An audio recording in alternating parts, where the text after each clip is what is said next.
ئێمە ئەوڕۆ هاتین وەکو وەزارەتی پەروەردەی حکوومەتی هەرێمی کوردستان لە نزیکەوە ڕای بگەینین کە ئێمە بەڕێوەبەراتی گشتی پەروەردەی هەڵەبجە لە نزیکترین کاتدا لە ڕووی کارجێڕی و لە ڕووی پێداویستیەکانەوە بۆ هەڵەبجە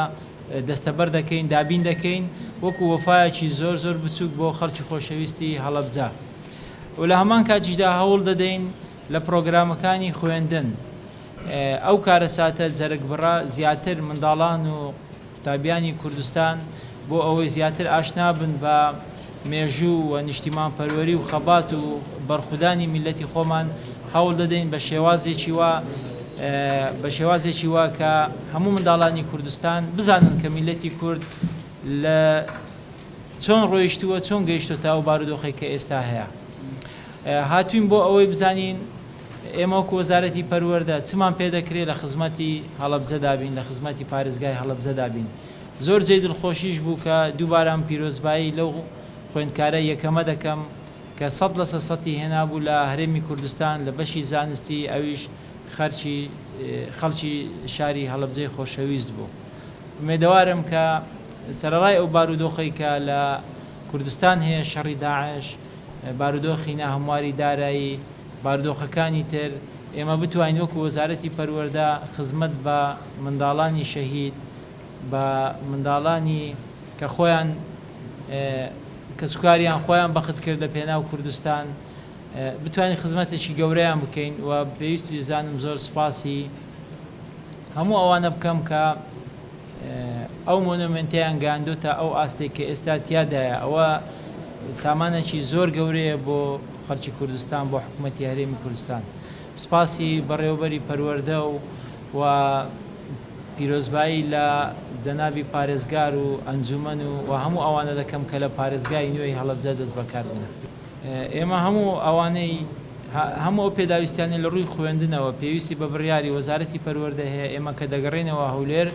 بڕیار دەدەین بۆ هەڵەبجە کە بەڕێوەبەراتی گشتی پەروەردە دەست بەکار بێت لە ماوەی زۆر نزیک یعنی وەکو هەیکەلیەت دووەم بەنسبەت خوێندنەوە خوێندنی تایبەتەوە ئەوە بەڕێز بەڕێوەبەری گشتیشم لەگەڵدایە کە لە وەزارەت هاتووە لەگەڵ بەڕێوەبەری پەروەردەی ئێستای هەڵەبجە دراسی هەموو ئەو شتانە دەکەین ئەوەی لە دەسەڵاتی ئێمە بێ وەکو وەزارەتی پەروەردە بۆ هەڵەبجە دەکەین ئێمە ساڵی ڕابردوو لە وەزارەت بڕیارێکمان دەرکرد بۆ ئەوەی جیاوازی لە نێوان شەهیدان نەکەین هەمویان شەهیدمان زۆرەوە هەمووشیان شەهیدی کوردستانن بڕیارمان داوە کە قوتابخانەکانمان خوێندنگاکانمان بە ناوی شەهیدێک ناکرێت لە ساڵی ڕابردوو ئەو بڕیارە درایە بۆ ئەوەی یەکسانی لە نێوان شەهیدان دروست بێت ئێمە بە ئاوارەکانەوە ئێستا نزیکەی 1,800,000 هزار خوێندکار و قوتابیمان هەیە لە هەرێمی کوردستان و بەڕاستی سەرەڕای ئەو بارودۆخی کە ئێستا لە کوردستان هەیە لە ڕووی داراییەوە و لە ڕووی شەڕی داعشەوە ئەو ئاوارانە بوونەتە قورسێکی زۆر لە هەرێمی کوردستاندا ئێمە ئێستا گەورەترین گرفتمان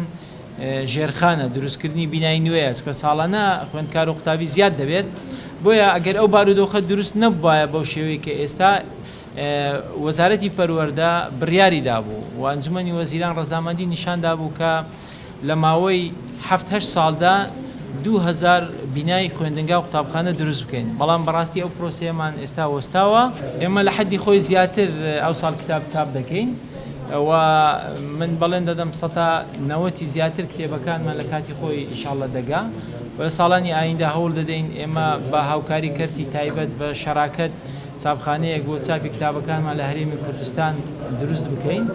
بۆ ئەوەی چکە ئێستا هەر کتابێکی ئێمە لە وڵاتێک چاپ دەکرێت بەڕاستیەوە گرفتێکی زۆر گەورەیە مامۆستایانی گرێبەستەکانیان نوێ دەکرێتەوە ئەوەی جێ خۆشحاڵی بوو کە حکوومەتی هەرێمی کوردستان ئەو ساڵ 4,000 گرێبەستی بۆ وەزارەتی پەروەردە دابین کرد و ئێمەش بە شێوەیەکی زۆر یەکسان و شەفاف و بە پێی ڕێنماییەکان دابەشمان کرد